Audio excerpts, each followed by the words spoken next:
नमस्कार, प्रभा साक्षी news network और आप सभी का स्वागत है। ब्रिटेन में बढ़ते करों के कारण स्टील टाइकून लक्ष्मी मित्तल ने यूके छोड़कर स्विट्जरलैंड में अपना टैक्स रेजिडेंसी स्थापित कर लिया है। यूके के उच्च कर ढांचे और अप्रवासी धन पर लगने वाले भारी करों से असहमत मित्तल ने लंदन का महंगा आवास बेच दिया और स्विट्जरलैंड जाने का फैसला किया। ब्रिटेन के धनी वर्ग के कई लोग भी इसी प्रवृत्ति का अनुसरण कर रहे हैं। विशेषज्ञों का कहना है कि लेबर सरकार की कर नीति और नॉन डॉन टैक्स नियमों का अंत यूके में समृद्ध निवेशकों के पलायन का बड़ा कारण बन रहा है। देखा जाए तो स्टील उद्योग के महाशिल्पी और विश्व के सबसे प्रभावशाली उद्योगपतियों में गिने जाने वाले लक्ष्मी मित्तल द्वारा ब्रिटेन छोड़कर स्विट्जरलैंड जाना सिर्फ एक व्यक्ति का टैक्स निर्णय नहीं है, यह ब्रिटेन की आर्थिक नीतियों, उसकी प्रतिस्पर्धा क्षमता और अमीर वर्ग के प्रति उसके दृष्टिकोण पर गहरा प्रश्न चिन्ह है। लक्ष्मी मित्तल जैसे वैश्विक प्रभाव वाले उद्योगपति किसी देश में सिर्फ इसलिए रहते हैं कि वहां कर संरचना और नीति वातावरण उनके अनुकूल हो। उनका प्रस्थान इस बात का संकेत है कि ब्रिटेन खुद अपने सबसे मूल्यवान करदाताओं और निवेशकों को दूर धकेल रहा है। ब्रिटेन की लेबर सरकार ने जिस तरह से नॉन डॉम टैक्स स्टेटस को खत्म किया, जिससे विदेशी धन रखने वाले रेजिडेंटों को अतिरिक्त कर देना पड़ेगा, उसने उच्च धन संपन्न प्रवासियों में बेचैनी पैदा की है।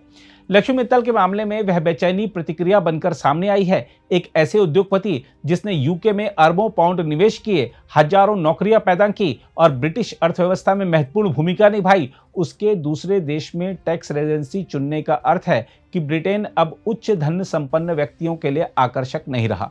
यह केवल टैक्स की बात नहीं, यह भरोसे का मसला है। कर नियमों में अनिश्चितता, टैक्स दरों में लगातार वृद्धि और राजनीतिक बयानबाजी, ये सब ब्रिटेन को निवेश के लिहाज से अस्थिर बनाते हैं। लक्ष्मी मित्तल ने स्विट्जरलैंड को अपना टैक्स बेस बनाकर एक और संकेत दिया है।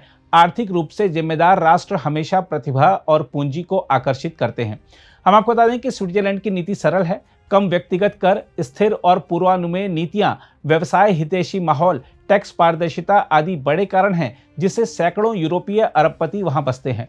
ब्रिटेन यदि प्रतिस्पर्धा बनाए रखना चाहता है तो उसे यह स्वीकार करना होगा कि सिर्फ ऐतिहासिक प्रतिष्ठा और लंदन की चमक अब पूंजी को रोक नहीं पाएगी। देखा जाए तो ब्रिटेन पिछले एक दशक से आर्थिक अनिश्चितता में डूबा हुआ है। ब्रेक्जिट, राजनीतिक अस्थिरता और अब भारी करों की मार। लेबर सरकार की नई नीतियों का संदेश बेहद स्पष्ट है। अमीर लोग अधिक कर दें, लेकिन यह नीति उल्टी दिशा में जा रही है। अमीर लोग कर नहीं दे रहे, वे देश छोड़ रहे हैं। जिन लोगों से ब्रिटेन उम्मीद करता है कि वह अर्थव्यवस्था को सहारा देंगे, वही लोग अब ब्रिटेन की कर नीति के कारण पलायन कर रहे हैं। यह वही गलती है जो फ्रांस ने की थी और उसका परिणाम यह हुआ कि हजारों करोड़ की पूंजी लंदन और ज्यूरिख में पहुंची। अब वही लंदन अपने ही निवेशकों को स्विट्जरलैंड भेज रहा है। हम आपको बता दें कि लक्ष्मी मित्तल भारतीय मूल के हैं, लेकिन उनका वैश्विक निवेश यूरोप, अमेरिका और दक्षिण एशिया तक फैला है। उनका ब्रिटेन छोड़ना भारत के लिए संकेत है। आज की दुनिया में पूंजी वहीं जाएगी जहां टैक्स नीति निश्चित, स्थिर और व्यवसायी हितैषी हो। भारत यदि पूंजी आकर्षित करना चाहता है तो उसे ब्रिटेन की गलती से सीखना होगा। अत्यधिक कर और जटिल नीतियां निवेशकों को भागने पर मजबूर करती हैं। देखा जाए तो उच्च नेटवर्थ व्यक्तियों के जाने से आयकर ही नहीं बल्कि संपूर्ण अर्थव्यवस्था प्रभावित होती है।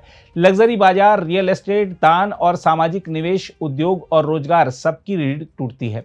वैसे लक्ष्मी मित्तल अकेले नहीं, मीडिया रिपोर्टों के अनुसार कई दर्जन अन्य धनाढ्य परिवार भी ब्रिटेन से पलायन की तैयारी कर रहे हैं। यह एक आर्थिक ट्रेंड बन चुका है जो आने वाले वर्षों में ब्रिटेन की आर्थिक सेहत को कमजोर करेगा।